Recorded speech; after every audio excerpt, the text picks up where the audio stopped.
बिस्मिल्लाहिर्रहमानिर्रहीम। अस्सलाम वालेकुम। आज हम लोग एक्सरसाइज 1.1 जो कि सेकेंड ईयर का है, इसके कुछ क्वेश्चंस को सॉल्व करेंगे। इससे पहले कि मैं क्वेश्चंस को सॉल्व करूं, अगर अभी तक आप लोगों ने मेरे चैनल को सब्सक्राइब नहीं किया तो सब्सक्राइब कर लीजिए। नीचे दिए गए बेल के आइकन को दबाइए ताकि हर नई आने वाली वीडियो आपको बर वक्त मिल सके। इन क्वेश्चन से पहले के जितने क्वेश्चंस हैं वो भी मैंने सॉल्व किए हैं। उसकी वीडियो का लिंक ऊपर आपके पास टैग में आ रहा होगा और नीचे मैं डिस्क्रिप्शन में भी उसका लिंक दे दूँगा, तो आप लोग उसको ज़रूर देखिए। तो सबसे पहला क्वेश्चन है क्वेश्चन नंबर 3, जिसका बी पार्ट है। इसकी स्टेटमेंट आपकी स्क्रीन पे आपको नज़र आ रही होगी। Express the area A of a circle as a function of its circumference. हम कंसिडर कर लेते हैं एक सर्कल को जिसका रेडियस जो है वो आप लोगों के पास x है। ये वो सर्कल है जिसको मैंने कंसिडर किया हुआ है और इसका रेडियस आप लोगों के पास x है। और सोल्यूशन स्टार्ट करते हैं इसका। मैं कंसिडर किया एक सर्कल को जिसका रेडियस आप लोगों के पास x है। अगर आप लोगों को पता हो एरिया ऑफ अ फंक्शन जो है वो इस फार्मूले के थ्रू आता है, पाई एक्स स्क्वायर, यानी कि a is equal to pi x square. ये असल में आपके पास किसी भी सर्कल का जो एरिया होता है उसको हम लोग इससे रिप्रेजेंट करते हैं, पाई आर स्क्वायर से, पाई आर स्क्वायर से। तो चूंकि आप लोगों के पास यहाँ पे रेडियस ऑफ द सर्कल जो है वो x है, तो इसलिए मैं उस r की जगह x सब्स्टिट्यूट कर देता हूँ। और दूसरी जो टर्म है वो आपके पास क्या है, सर्कमफेरेंस। तो सर्कमफेरेंस ऑफ द सर्कल जो है वो आपके पास होता है 2 पाई r होता है। तो चूंकि यहाँ पे आपके पास रेडियस ऑफ द सर्कल जो है वो आपके पास x है, इसीलिए मैंने उसकी जगह x को प्लेस किया हुआ है। अब हम लोगों ने क्या करना है, हम लोगों ने एक ऐसा फंक्शन जनरेट कराना है या एक ऐसा फंक्शन डेवलप करना है जो एरिया और सर्कमफेरेंस को रिलेट करे। तो मैं इस इक्वेशन को नाम दे देता हूँ कि ये मेरे पास 1 है और इसको मैं नाम दे देता हूँ कि ये इक्वेशन 2 है। मैं इक्वेशन 2 से आप लोगों के पास x की वैल्यू निकाल लूँगा, जो कि आपके पास क्या होगी, x is equal to simple is 2 पाई को मैं नीचे डिवाइड कर देता हूँ, तो मेरे पास x की ये वैल्यू आ गई है। और इस x की वैल्यू को मैं सब्स्टिट्यूट कर दूंगा इक्वेशन 1 में। तो ये जो x की वैल्यू आप लोगों के पास आई है, इसको आप इक्वेशन 1 में सब्स्टिट्यूट करें तो आपके पास वैल्यू बनेगी a इज इक्वल टू पाई, और x की जगह आपके पास आ गया c/2 पाई। और चूंकि x के ऊपर यहाँ पे स्क्वायर है, इसलिए यहाँ पे मैं इसके ऊपर स्क्वायर ले आता हूँ। अब इस टर्म को मैं मज़ीद सिंप्लीफाई करता हूँ। मैंने हर टर्म के ऊपर जो कि c है उसको अलग से स्क्वायर दे दिया, 2 को स्क्वायर किया तो वो 4 बना, और पाई के ऊपर स्क्वायर आया तो वो आपके पास बना पाई स्क्वायर। अब ये इसमें से एक वैल्यू और ये पाई ये आपस में कैंसिल हो जाएंगे और एंड रिजल्ट आपके पास क्या बनेगा, ये। तो ये वो फंक्शन है जो आपको बता रहा है कि एरिया और सर्कमफेरेंस को किस तरह से रिलेट करते हैं। बज़ाहिर आपके पास इस तरह की सिचुएशन बन रही है कि आप कोई एक ऐसी मशीन जनरेट करा रहे हो जिसको आप सर्कमफेरेंस दे रहे हो और वो आपको आउटपुट में area of the circle calculate करके दे रहा है। तो ये आपका आंसर था। अब दूसरा इसका जो पार्ट है क्वेश्चन नंबर 3 का सी पार्ट, उसमें आपसे ये कहा गया है कि volume v of a cube as a function of area of the base हमने शो करना है। तो ये आपके पास एक क्यूब है जिसकी सारी साइड्स जो है वो सेम होती है, और हम कंसिडर कर लेते हैं कि इसकी हर एक साइड जो है वो x है। तो हमारे पास let x be the side of the cube हो जाएगा। अब वॉल्यूम ऑफ अ क्यूब, चूंकि ये दो क्वांटिटीज हमने आपस में रिलेट करनी है, एक वॉल्यूम ऑफ द क्यूब और दूसरा area A of the base of a cube, इन दो को हम लोगों ने रिलेट करना है। तो वॉल्यूम ऑफ अ क्यूब जो है वो आपके पास होता है L यानी कि length multiply by breath multiply by height. और चूंकि इन तीनों की वैल्यू ये देख सकते हैं आप, अगर ये लेंथ हो गई, ये आपके पास ब्रेथ होगी और ये उसकी हाइट हो गई, तो चूंकि तीनों की वैल्यू x है इसलिए हमारे पास ये तीनों मल्टीप्लाई होकर क्या बना देगा, एक्स क्यूब। इसको मैं नाम दे देता हूँ कि ये मेरे पास क्या है, इक्वेशन 1 है।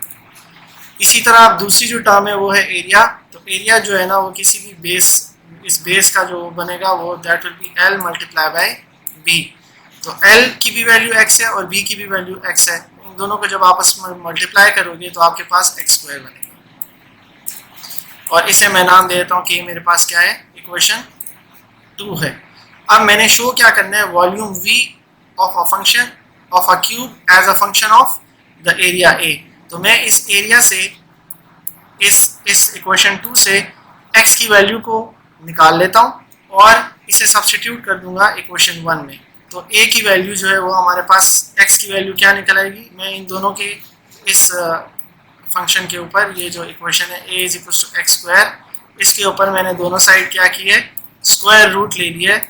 और जब मैं स्क्वायर रूट ले लूँगा तो मेरे पास एंड रिजल्ट क्या बनेगा कि ये स्क्वायर और ये रूट आपस में कैंसिल हो जाएंगे और आपके पास x की वैल्यू क्या हो जाएगी, √a।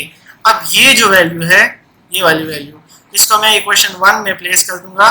तो इक्वेशन 1 में जब मैं प्लेस करूंगा तो मेरे पास v अपनी जगह आया और x की जगह मैंने वैल्यू क्या प्लेस की, ये वाली। x की जगह जब मैं ये वाली वैल्यू प्लेस कर दूंगा, क्योंकि वहाँ पे x की पावर खुद इटसेल्फ 3 है और यहाँ पे a की पावर 1/2 है, √1/2 पावर होता है। तो हमारे पास एंड रिजल्ट क्या बनेगा, v will be equals to a 3/2। तो ये आपका वो फंक्शन है जिसमें आप वैल्यू प्लेस कर रहे हो, उसका इनपुट जो है वो आपके पास a है और वो आपको आउटपुट क्या दे रहा है, वॉल्यूम ऑफ द क्यूब। मतलब आप लोगों ने एक ऐसी मशीन जनरेट कराई है या एक ऐसा कैलकुलेटिंग मशीन जनरेट कराया है जिसमें आप किसी जो उसका इनपुट जो है वो a दे रहे हो, एरिया ऑफ द बेस, और वो आपको वॉल्यूम ऑफ द क्यूब दे रहा है।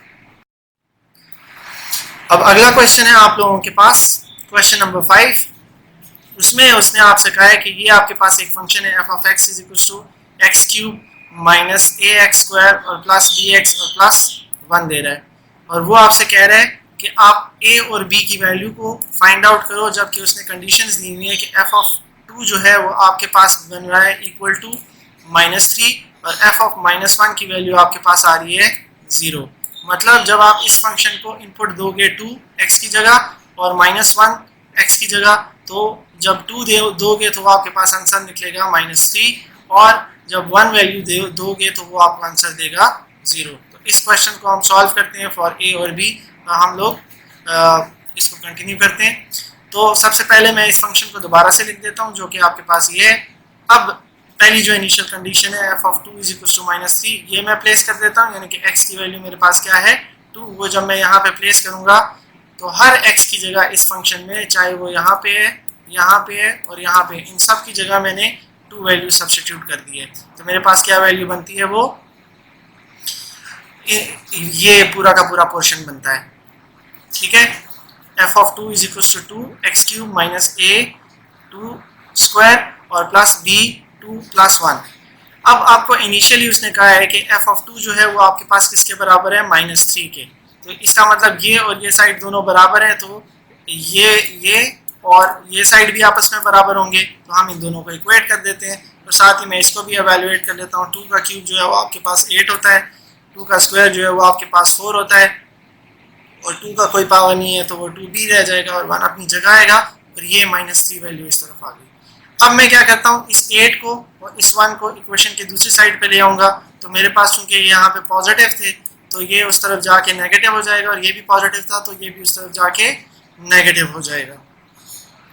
देन हम इन तीनों को ऐड कर लेंगे तो हमारे पास क्या बनेंगे, वैल्यू -12। अब आप इसको कह दें कि ये आपके पास इक्वेशन 1 है, या अगर आप इसको मज़ीद सिंप्लीफाई करना चाहते हैं तो मज़ीद सिंप्लीफाई कर दें। तो क्या करते हैं आप, इसमें से माइनस कॉमन ले लिया और माइनस कॉमन करने के बाद चूँकि इस साइड पे भी माइनस है और इस साइड पे भी माइनस है तो ये दोनों आपस में पॉजिटिव हो जाएंगे और आपके पास वैल्यू बनेगी 4a - 2b = 12।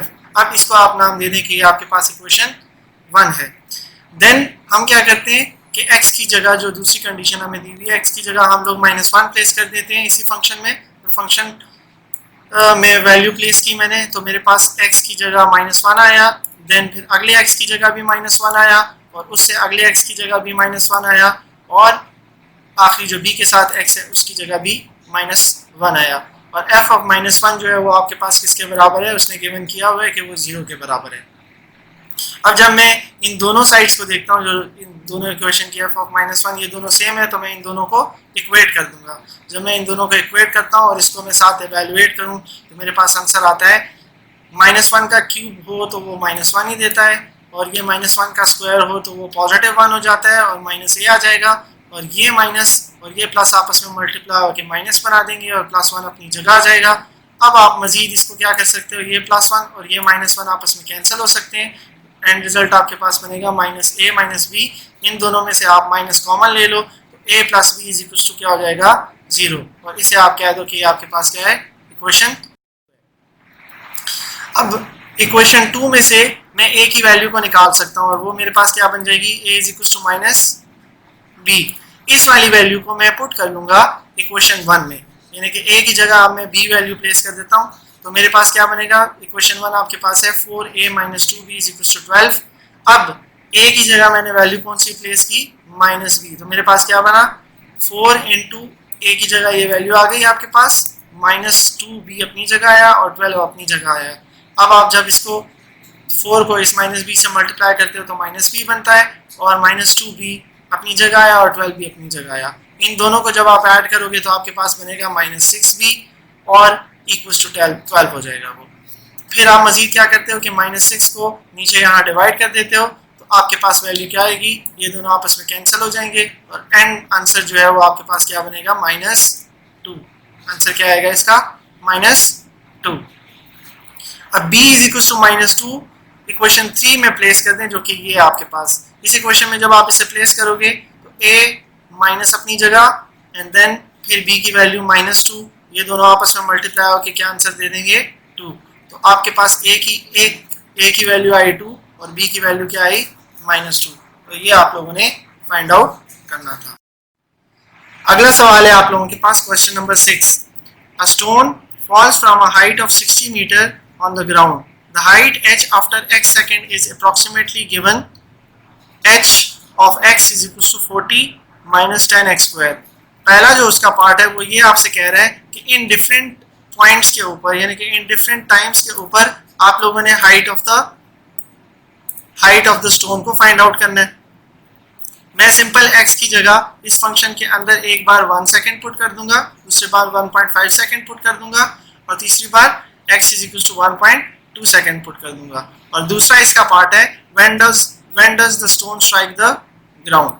ये दो पार्ट हम लोगों ने फाइंड आउट करने। तो चलें इसको सॉल्व करते हैं। मैं फंक्शन को दोबारा से लिख देता हूँ, h of x = 40 - 10x square हो जाएगा। अब हम लोगों ने पहले इनपुट के लिए यानी कि x = 1 सेकंड के लिए इसकी हाइट को फाइंड आउट करना है। तो सिंपल इस फंक्शन के अंदर आप x की जगह 1 प्लेस कर दो। तो जब आप 1 प्लेस करोगे तो आपके पास क्या आएगा, h of 1 = 40 - 10 × 1 का स्क्वायर। इस पूरी वैल्यू को जब आप एवेलुएट करोगे तो 40 - 10 that will be equal to 30 meter. ये आपका आंसर आ जाएगा। दूसरा, एट x = 1.5 सेकंड के ऊपर हम लोगों ने इसकी वैल्यू को फाइंड आउट करना है। तो हम क्या करेंगे, इस फंक्शन में x की जगह 1.5 जो है वो प्लेस कर देंगे। तो हमारे पास क्या बनेगा, h of 1.5 = 40 - 10 और 1.5 का स्क्वायर। अब 1.5 का स्क्वायर जो है वो आपके पास होता है 2.5 और देन आप इस पूरी वैल्यू को एवेलुएट करो तो आपके पास आंसर आता है 17.5। ये इसका दूसरा पार्ट है। तीसरा पार्ट जो है एट x = 1.7 के ऊपर, उसके लिए इस फंक्शन को एवेलुएट करते हैं। तो हमारे पास फंक्शन को मैं दोबारा से लिख देता हूँ, h of x = 40 - 10x square हो जाएगा। अब x की जगह आप लोग कौन सी वैल्यू प्लेस करो, ये वाली। तो आपके पास क्या आ जाएगा, h of 1.7 = 40 - 10 और 1.7 का स्क्वायर। 1.7 का स्क्वायर जो है इन दोनों वैल्यूज को जब आप मल्टीप्लाई करते हो आपस में, 1.7 का स्क्वायर निकालने के बाद 10 से मल्टीप्लाई करते हो तो आपके पास आंसर आता है 28.9। इन दोनों वैल्यूज को माइनस करो, आपके पास आंसर आएगा 11.1 और साथ में इसके मीटर लिख दें क्योंकि फंक्शन में मीटर का लफ्ज जो है ना वो इन्वॉल्व था। अच्छा जी, अब इसका जो दूसरा पार्ट है, when does the stone strike the ground. अब अगर लेट सपोज आपके पास कोई एक स्टोन है जो कि किसी हाइट से फॉल कर रही है ग्राउंड के ऊपर, तो जब वो ग्राउंड के पास पहुंचेगा तो उसकी height with respect to ground जो है वो 0 हो जाएगी। इसका मतलब है कि मैंने वो टाइम ड्यूरेशन फाइंड आउट करना है कि जिसमें ये स्टोन जो है वो फॉल डाउन हुआ है। ठीक है, तो मैं विद रिस्पेक्ट टू ग्राउंड उसकी हाइट को क्या कर देता हूँ, 0 लेट कर लेता हूँ। h of x जो है वो 0 हो जाएगा और ये पूरी इक्वेशन जो हम लोगों के पास ये वाली है, h of x = 40 - 10x square, इसको मैं इक्वेट कर दूंगा किसके, 0 के। देन मैं x की वैल्यू निकाल लूँगा तो हमारे पास टाइम की वैल्यू निकल आ जाएगी। मैं क्या करता हूँ, इन दोनों इक्वेशन को मैंने इक्वेट कर दिया, इसको मैं उस तरफ शिफ्ट कर देता हूँ। मेरे पास क्या बनेगा, 40 is equal to 10x², and then 40 को मैं 10 पे डिवाइड करता हूँ तो आंसर आता है मेरे पास 4 इज इक्वल टू x²। इसका मैं अंडर रूट ले लूँगा तो मेरे पास आंसर आएगा +-2 इज इक्वल टू x। और चूंकि टाइम जो है वो नेगेटिव नहीं होता तो हम लोगों के पास जो पॉजिटिव वाला पोर्शन है वो हमारा आंसर है। मतलब 2 सेकेंड्स के अंदर अंदर ये जो स्टोन है वो आपके पास ग्राउंड पे पहुंच रही है। देन अगला सवाल है आप लोगों के पास, क्वेश्चन नंबर 7 जो है, show that the parametric equation x is equal to 80² y is equal to 280 represent the equation of a parabola y² is equal to 4ax। हम लोगों ने इन दो पैरामीट्रिक इक्वेशन से ये शो कराना है कि ये जो है एक पैराबोला जो कि y² is equal to 4ax है, इसको शो करते हैं। तो सबसे पहले मैं इन दोनों इक्वेशन को नाम दे देता हूँ कि x इज इक्वल टू 80² जो है वो इक्वेशन 1 है और y इज इक्वल टू 280 जो है वो आपके पास इक्वेशन 2 है। अब मैं इक्वेशन 2 में से t की वैल्यू को निकाल लेता हूँ। y ये 2 मैंने सिंपल, ये 2a जो है मैं सिंपल यहाँ पे y के नीचे डिवाइड कर देता हूँ तो मेरे पास t की वैल्यू निकल आएगी। अब इस t की वैल्यू को मैं पुट कर लेता हूँ इक्वेशन 1 में। तो इक्वेशन 1 में जब मैं इसको पुट करूँगा तो जहाँ पे आपके पास t है उसके ऊपर आपके पास स्क्वायर नज़र आ रहा है, तो इसीलिए मैं यहाँ पे ये स्क्वायर वैल्यू प्लेस कर रहा हूँ। तो x की वैल्यू आपके पास क्या हो जाएगी, x is equal to 2, x is equal to a, y/2a। अब ये असल में t की वैल्यू थी जो मैंने इस इक्वेशन में प्लेस की है, इस वाले इक्वेशन में प्लेस की है। तो मेरे पास क्या बना, x is equal to a, y/2a whole square. अब इसको इवैल्यूएट करो तो आपके पास आंसर आता है, मतलब स्क्वायर को हर एक पे डिस्ट्रीब्यूट करो तो y²/4a² हो जाएगा, एंड देन फिर ये स्क्वायर और ये a आपस में कैंसिल होगा तो आपके पास बनेगा x is equal to y²/4a। और लास्ट में इस 4a को आप जब इस तरह मल्टीप्लाई करोगे तो आपके पास बनेगा y² is equal to 4a², और यही हम लोगों ने शो करना था। नेक्स्ट अगला क्वेश्चन है आप लोगों के पास, x is equal to a cos of theta और y is equal to b sin of theta represents the equation of ellipse x² / a² + y² / b² is equal to 1 है। हम लोगों ने इन दो पैरामीट्रिक इक्वेशन से ये इलिप्स की equation show करनी है। तो स्टार्ट करते हैं इसको। मैं लेट कर लेता हूँ पहले वाले को, x is equal to a cos of theta को इक्वेशन 1 और y is equal to b sin of theta को इक्वेशन 2। इक्वेशन 1 में से मैं cos ऑफ थीटा की वैल्यू निकाल लेता हूँ। मतलब मैंने क्या किया कि a को सिंपली नीचे डिवाइड कर दिया, यहाँ पे x के नीचे डिवाइड कर दिया तो मेरे पास क्या बना, x/a is equal to cos of theta. और इसके ऊपर, इस इक्वेशन के ऊपर मैं दोनों साइड जो है वो स्क्वायरिंग कर दूंगा तो मेरे पास क्या बनेगा, क्योंकि यहाँ पे अगर आप देखेंगे दोनों बिल्कुल सेम है, बस सिर्फ डिफरेंस किस चीज़ का था, स्क्वायर का डिफरेंस था। तो इसीलिए मैंने क्या किया, दोनों साइड इसके स्क्वायरिंग कर दी। तो स्क्वायरिंग करने पे मुझे मिला x²/a² जो है वो किसके बराबर आ गया, cos² थीटा, और इसे मैं नाम दे रहा हूँ इक्वेशन a का। इसी तरह जो दूसरा है हम लोगों के पास, दूसरी इक्वेशन है y is equal to b sin of theta. इसमें मैं क्या करता हूँ कि b को मैं नीचे डिवाइड कर देता हूँ तो मेरे पास क्या बनेगा, y/b is equal to sin of theta. और चूंकि अगर आप इसके दूसरे वाले पार्ट को देखें, इस वाले पोर्शन को, तो यहाँ पे y²/b² जो है आपके पास। तो क्या करो, आप इसके ऊपर दोनों साइड, इस इक्वेशन के ऊपर दोनों साइड आप स्क्वायरिंग कर दो तो आपके पास क्या बनेगा, y²/b² is equal to sin² theta बन जाएगा। अब आप इक्वेशन a और इक्वेशन b को, जो कि ये दो है, इन दोनों को आप ऐड अप कर लो तो आपके पास क्या बन जाएगा, x²/a² + y²/b² is equal to cos² theta + sin² theta हो जाएगा। और आपने ये आइडेंटिटी पढ़ी होगी जो कि आपके पास किसके बराबर आती है, 1 के बराबर। यहाँ पे a के ऊपर भी स्क्वायर है और b के ऊपर भी स्क्वायर। तो ये आप लोगों का वो इक्वेशन थी इलिप्स की जो हम लोगों ने प्रूव कर ली है इन दो पैरामीट्रिक इक्वेशन से। अब नेक्स्ट आपके पास है, हम लोगों ने क्या करना है, prove the identity sin hyperbolic x is equal to 2 sin hyperbolic x। इसको हम लोगों ने प्रूव करना है। तो सबसे पहले इस आइडेंटिटी को प्रूव करते हैं। इसके 2-3 पार्ट्स है इस क्वेश्चन के। जिसका पहला पार्ट है sine hyperbolic x is equal to two sine hyperbolic x और कॉद ऑफ हाइपरबोलिक एक्स। मैं इसके राइट हैंड साइड को कंसिडर कर लेता हूँ। इसके राइट हैंड साइड में दो क्वांटिटीज हैं, एक आपके पास है साइन हाइपरबोलिक एक्स और दूसरा आपके पास है कॉद हाइपरबोलिक एक्स। तो साइन हाइपरबोलिक एक्स का फॉर्मूला जो कि यूलर ने बताया था, साइन हाइपरबोलिक एक्स ई की पावर एक्स माइनस ई की power minus x divided by 2 ये होता है। और इसी तरह कॉद ऑफ हाइपरबोलिक एक्स जो है उसको एक्सपोनेंशियल फॉर्म में हम इस तरह से लिखते हैं, ई की पावर एक्स प्लस ई की पावर माइनस एक्स। तो सिंपली इन दो वैल्यूज को मैं राइट हैंड साइड में प्लेस कर देता हूँ, तो मेरे पास क्या वैल्यू आएगी, 2 जो है वो अपनी जगह आया, साइन हाइपरबोलिक एक्स जो है उसकी वैल्यू आई, and then coth hyperbolic x की वैल्यू आई। ये 2 और ये 2 आपस में मल्टीप्लाई हो जाएंगे, या एक काम कर लें कि ये 2 और ये 2 आपस में कैंसिल आउट कर दें।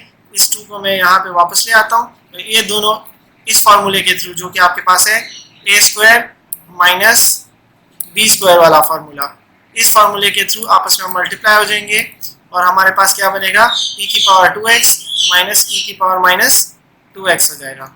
अब अगर आप देखो, थोड़ा कंपैरिजन करो इस फार्मूले का, जब आपके पास यहाँ पे x था तो यहाँ पे e की पावर क्या है, x है, और सेम एज इसकी भी पावर जो है वो माइनस x है।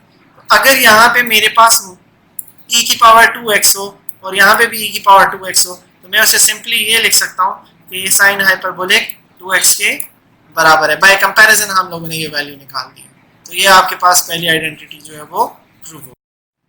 इसी तरह आपके पास अगली आइडेंटिटी है साइन हाइपरबोलिक x, या ये अगला प्रूफ है आपके पास secant hyperbolic square x is equal to 1 minus tan hyperbolic square x है। तो इसको हम सॉल्व करते हैं। मैं इसके राइट हैंड साइड को कंसिडर कर लेता हूँ। मेरे पास है 1 minus tan hyperbolic square x।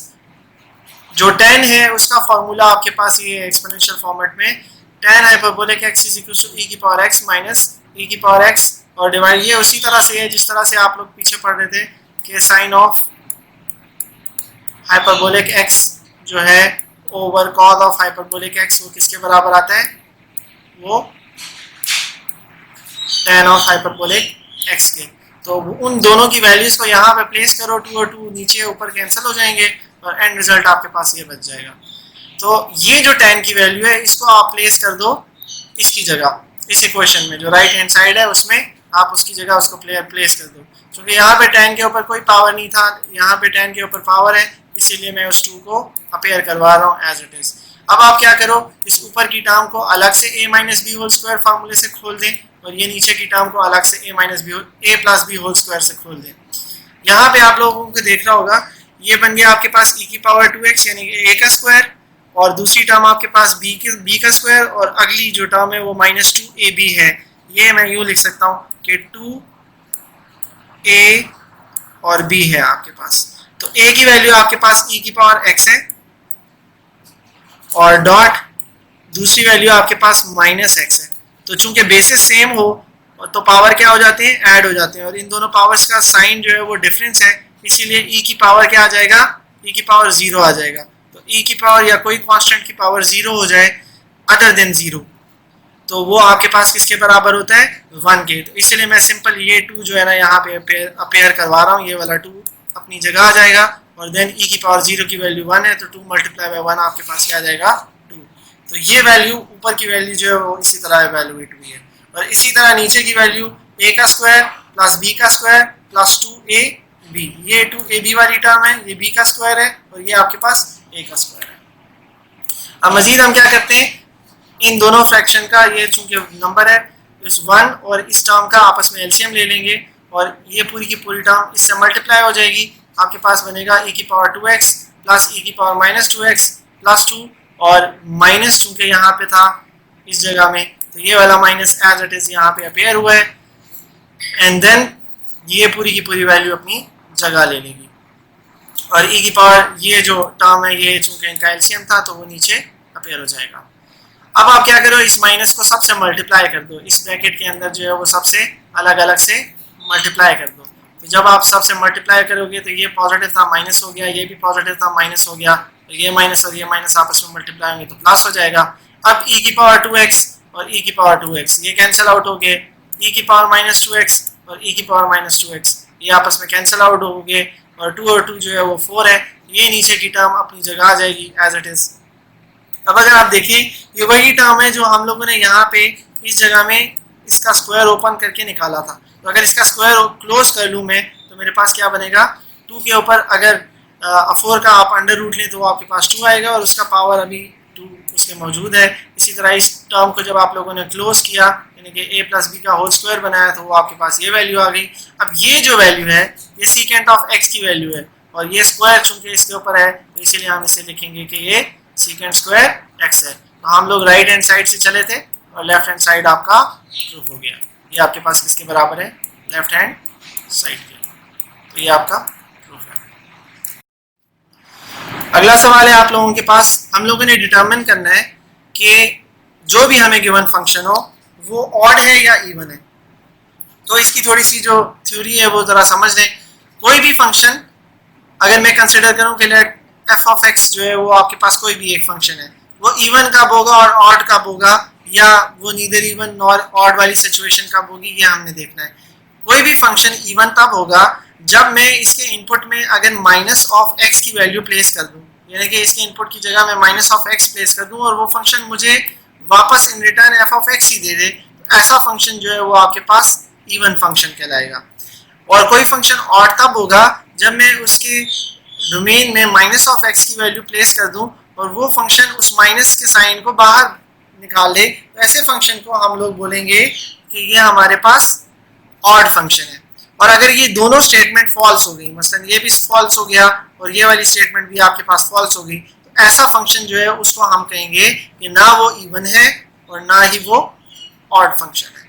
ठीक है जी। तो अब हम लोग जो एक्सरसाइज में क्वेश्चन जो हमें दिए हुए हैं उसको सॉल्व करते हैं। पहला क्वेश्चन है, इससे हमने ये डिटरमिन करना है कि ये जो फंक्शन है क्या ये इवन है या ऑड है।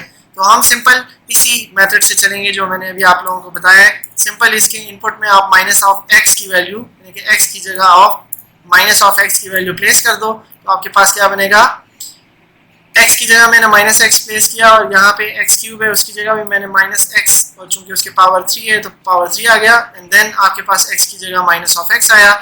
x क्यूब को जब आप एवेल्युएट करोगे तो आपके पास माइनस एक्स क्यूब देगा और माइनस और प्लस आपस में मल्टीप्लाई होंगे तो ये भी आपके पास माइनस एक्स बन जाएगा।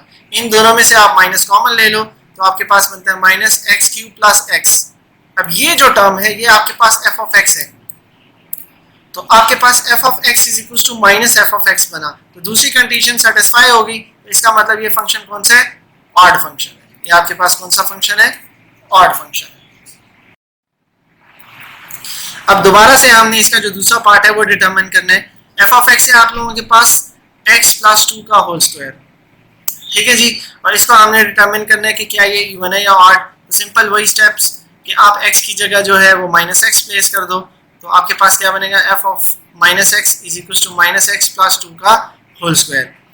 तो अगर आप देखते हो इसमें से आप बेशक माइनस कॉमन कर लो तो ये आपके पास क्या बनेगा, माइनस वन का स्क्वायर, चूंकि उसके ऊपर स्क्वायर है इसीलिए मैंने स्क्वायर रखना है, और ये हो जाएगा पॉजिटिव एंड देन माइनस आपके पास आ जाएगा 2।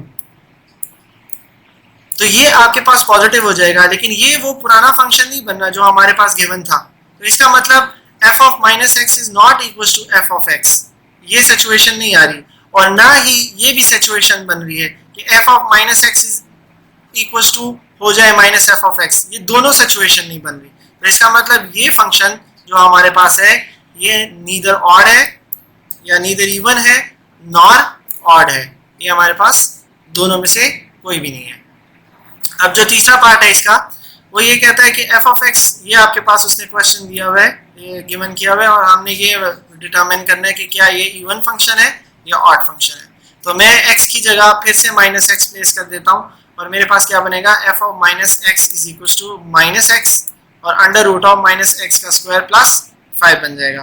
तो इस एक्स के ऊपर चूंकि स्क्वायर है तो ये पॉजिटिव हो जाएगा और ये वाला माइनस जो है वो यहाँ पे आपके पास अपेयर हो गया।